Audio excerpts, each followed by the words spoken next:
नमस्कार. आकाशवाणी औरंगाबाद केंद्राच्या बातमीपत्रात मी अपर्णा अध्यापक आपलं स्वागत करते. ठळक बातम्या.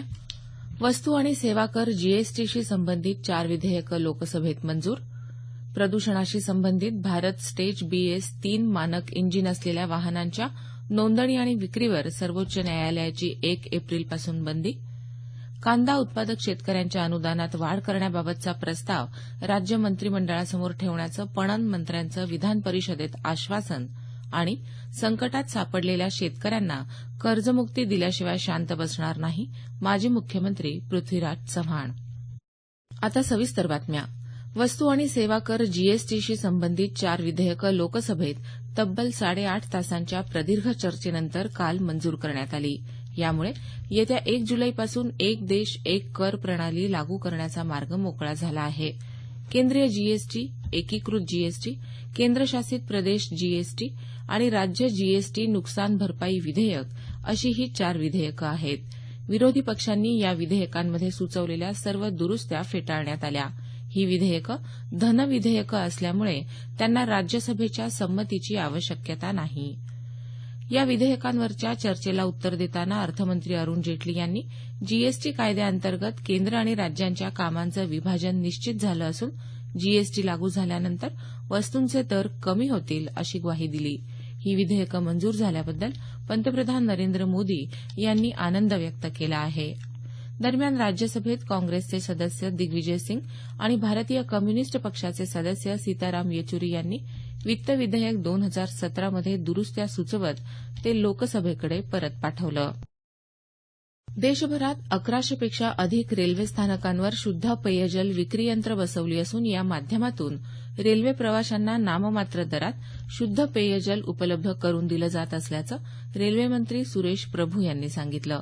लोकसभेत प्रश्नकाळात लातूरचे खासदार सुनील गायकवाड यांनी विचारलेल्या प्रश्नाला उत्तर देताना देशभरात सर्वच रेल्वे स्थानकांवर शुद्ध पेयजल विक्री यंत्र बसवली जात असल्याचं रेल्वेमंत्र्यांनी सांगितलं. ई केटरिंगच्या माध्यमातून प्रवाशांना आपल्या पसंतीचे प्रादेशिक पदार्थ रेल्वे प्रवासात उपलब्ध होतील. स्वयंसहाय्यता गटांच्या माध्यमातून ही सेवा पुरवली जात असल्याची माहिती रेल्वेमंत्र्यांनी दिली. विमुद्रीकरणानंतर जिल्हा मध्यवर्ती सहकारी बँकांकडे पडून असलेल्या सुमारे 44,000 कोटी रुपयांचा मुद्दा राष्ट्रवादी काँग्रेस पक्षाचे खासदार शरद पवार यांनी राज्यसभेत शून्य प्रहरात उपस्थित केला. रबी हंगामासाठी पीक कर्ज वितरणावर याचा नकारात्मक परिणाम झाल्याचं पवार यांनी सांगितलं. प्रधानमंत्री कौशल्य विकास योजनेअंतर्गत देशभरात आतापर्यंत निर्धारित 400 कौशल्य विकास केंद्रांपैकी 100 केंद्र स्थापन करण्यात आली आहेत. कौशल्य विकास मंत्री राजीव प्रताप रूडी यांनी लोकसभेत ही माहिती दिली. लोकसभेत प्रश्नकाळात हिंगोलीचे खासदार राजीव सातव यांनी यासंदर्भात विचारलेल्या प्रश्नाच्या उत्तरात ते बोलत होते. पुढच्या महिनाभरात आणखी 40 तर येत्या 6 महिन्यात 250 केंद्र स्थापन करण्याचा सरकारचा प्रयत्न असल्याचं रूडी यांनी सांगितलं. राज्यात भारतीय राष्ट्रीय कृषी सहकारी विपणन महासंघ नाफेडची सर्व तूर खरेदी केंद्र सुरू राहणार आहेत. सध्या सुरू असलेल्या 118 तूर खरेदी केंद्रांपैकी 58 केंद्र बंद करण्याची सूचना नाफेडनं पणन महासंघाला केली होती. मात्र यंदा तुरीचं मोठ्या प्रमाणावर झालेलं उत्पादन पाहता राज्याचे सहकार मंत्री सुभाष देशमुख यांनी केंद्रीय कृषी मंत्री राधामोहन सिंग यांना ही सर्व केंद्र सुरू ठेवण्याची विनंती केली. त्यानुसार राधामोहन सिंग यांनी ही केंद्र सुरू ठेवण्याचं आश्वासन दिलं आहे. प्रदूषणाशी संबंधित भारत स्टेज BS3 हे मानक इंजिन असलेल्या वाहनांच्या नोंदणी आणि विक्रीवर बंदी घालण्याचा महत्वपूर्ण निर्णय सर्वोच्च न्यायालयानं काल दिला. येत्या 1 एप्रिलपासून ही बंदी लागू होणार आहे. वाहन निर्मिती करणाऱ्या कंपन्यांच्या संघटनेनं BS3 मानक वाहनांचा साठा असलेली वाहनं विक्री करण्याची परवानगी एका याचिकेद्वारे न्यायालयाकडे मागितली होती. उत्पादक कंपन्यांच्या फायद्यापेक्षा जनतेचं आरोग्य महत्वाचं असल्याचं सांगत न्यायालयानं त्यांची ही याचिका फेटाळून लावली. या निर्णयामुळे आता देशात फक्त BS4 उत्सर्जन मानक असलेल्या वाहनांचीच विक्री करता येणार आहे. केंद्र सरकारनं 1 जानेवारी 2014 रोजीच यासंबंधीची अधिसूचना काढून BS4 मानक लागू करण्याचे निर्देश दिले होते. कांदा उत्पादक शेतकऱ्यांना देण्यात येणाऱ्या अनुदानात वाढ करण्याबाबतचा प्रस्ताव राज्य मंत्रिमंडळासमोर ठेवण्यात येईल. त्याचप्रमाणे कांदा निर्यात वाहतुकीसाठी दिली जाणारी 5% अनुदानाची मुदत वाढवून मिळावी यासाठी केंद्र शासनाला तातडीनं प्रस्ताव पाठवण्यात येईल, असं सहकार आणि पणन मंत्री सुभाष देशमुख यांनी काल विधान परिषदेत सांगितलं. नाशिक जिल्ह्यातल्या येवल्यातल्या एका शेतकऱ्यानं दराअभावी कांद्याचं पीक पेटवून दिल्याच्या घटनेच्या पार्श्वभूमीवरच्या चर्चेला उत्तर देताना काल ते बोलत होते. नांदेड जिल्ह्यातल्या केळी उत्पादकांसाठी मंजूर करण्यात आलेल्या रकमेतून जिल्ह्यातल्या 5,307 शेतकऱ्यांना या पीक विमा परताव्याची रक्कम अद्याप मिळालेली नसल्यानं या शेतकऱ्यांना नुकसान भरपाई देण्यासंदर्भात समिती गठीत करून चौकशी करण्यात येईल, असं कृषीमंत्री पांडुरंग फुंडकर यांनी काल विधानसभेत सांगितलं. विधानसभा सदस्य सुभाष साबणे यांनी हा प्रश्न उपस्थित केला होता. हे बातमीपत्र आकाशवाणीच्या औरंगाबाद केंद्रावरून प्रसारित केलं जात आहे. आमचं हे बातमीपत्र newsonair.com या संकेतस्थळावरही उपलब्ध आहे. संकटात सापडलेल्या शेतकऱ्यांना कर्जमुक्ती दिल्याशिवाय शांत बसणार नाही, असा इशारा माजी मुख्यमंत्री पृथ्वीराज चव्हाण यांनी दिला आहे. शेतकरी संघर्ष यात्रेला काल चंद्रपूर जिल्ह्यातून प्रारंभ झाला, त्यावेळी ते बोलत होते. चंद्रपूर जिल्ह्यात सिंदेवाही तालुक्यात पळसगाव इथं आत्महत्याग्रस्त शेतकरी कुटुंबाची भेट घेऊन ही यात्रा सुरू झाली.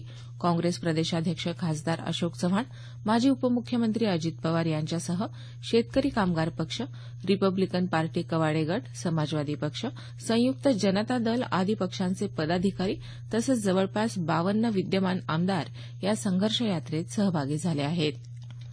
राष्ट्रीय स्वयंसेवक संघाचे सरसंघचालक मोहन भागवत यांनी आपण राष्ट्रपतीपदाच्या शर्यतीत नसल्याचं स्पष्ट केलं आहे. ते काल नागपूर इथं पत्रकारांशी बोलत होते.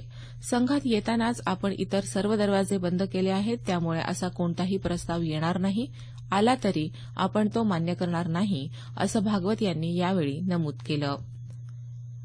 उत्तर प्रदेशमधल्या महोबा रेल्वे स्थानकानजीक जबलपूर निजामुद्दीन दिल्ली महाकौशल एक्सप्रेस या रेल्वेगाडीचे 8 यान रुळावरून घसरण्याची घटना आज पहाटे 2 वाजेच्या सुमारास घडली. यामध्ये 9 प्रवासी जखमी झाल्याचं उत्तर मध्य रेल्वेच्या जनसंपर्क अधिकाऱ्यांनी सांगितलं. पुणे शहरात लावण्यात आलेल्या सीसीटीव्ही कॅमेऱ्यांमुळे गुन्हे सिद्ध होण्याचं प्रमाण वाढलं आहे. हे लक्षात घेऊन औरंगाबाद, अमरावती आणि कल्याण या शहरांमध्ये सीसीटीव्ही कॅमेरे लावण्याचा प्रकल्प राबवण्यात येणार असल्याचं मुख्यमंत्री देवेंद्र फडणवीस यांनी काल विधानसभेत सांगितलं. यासाठी 442 कोटी रुपयांची तरतूद करण्यात आली असल्याचं ते म्हणाले. अर्थसंकल्पावरच्या विभागनिहाय चर्चेला उत्तर देताना ते बोलत होते. जुन्या पिढीतील पत्रकार अरविंद आत्माराम वैद्य यांच्या 6व्या स्मृतिदिनानिमित्त अरविंद वैद्य स्मृती पत्रकारिता पुरस्काराचं वितरण काल औरंगाबाद इथं करण्यात आलं. विभागीय आयुक्त डॉ पुरुषोत्तम भापकर यांच्या हस्ते ज्येष्ठ पत्रकार गोपाळ साक्रीकर यांना या पुरस्कारानं सन्मानित करण्यात आलं. 25,000 रुपये रोख, शाल, पुष्पगुच्छ आणि मानपत्र असं या पुरस्काराचं स्वरूप होतं. कार्यक्रमाच्या अध्यक्षस्थानी कवी फ. मु. शिंदे होते. यावर्षीपासून देण्यात येणारा युवा पत्रकारिता पुरस्कार गोपाळ साक्रीकर यांच्या हस्ते मुक्त पत्रकार शर्मिष्ठा भोसले यांना प्रदान करण्यात आला. 5,000 रुपये रोख, शाल, पुष्पगुच्छ आणि मानपत्र असं या पुरस्काराचं स्वरूप आहे. शेवटी पुन्हा एकदा काही ठळक बातम्या. वस्तू आणि सेवा कर जीएसटीशी संबंधित 4 विधेयकं लोकसभेत मंजूर. प्रदूषणाशी संबंधित भारत स्टेज BS3 मानक इंजिन असलेल्या वाहनांच्या नोंदणी आणि विक्रीवर सर्वोच्च न्यायालयाची 1 एप्रिलपासून बंदी. कांदा उत्पादक शेतकऱ्यांच्या अनुदानात वाढ करण्याबाबतचा प्रस्ताव राज्य मंत्रिमंडळासमोर ठेवण्याचं पणन मंत्र्यांचं विधान परिषदेत आश्वासन. आणि संकटात सापडलेल्या शेतकऱ्यांना कर्जमुक्ती दिल्याशिवाय शांत बसणार नाही, माजी मुख्यमंत्री पृथ्वीराज चव्हाण. याबरोबरच हे बातमीपत्र संपलं. आमचं यानंतरचं संक्षिप्त मराठी बातमीपत्र सकाळी 10 वाजता.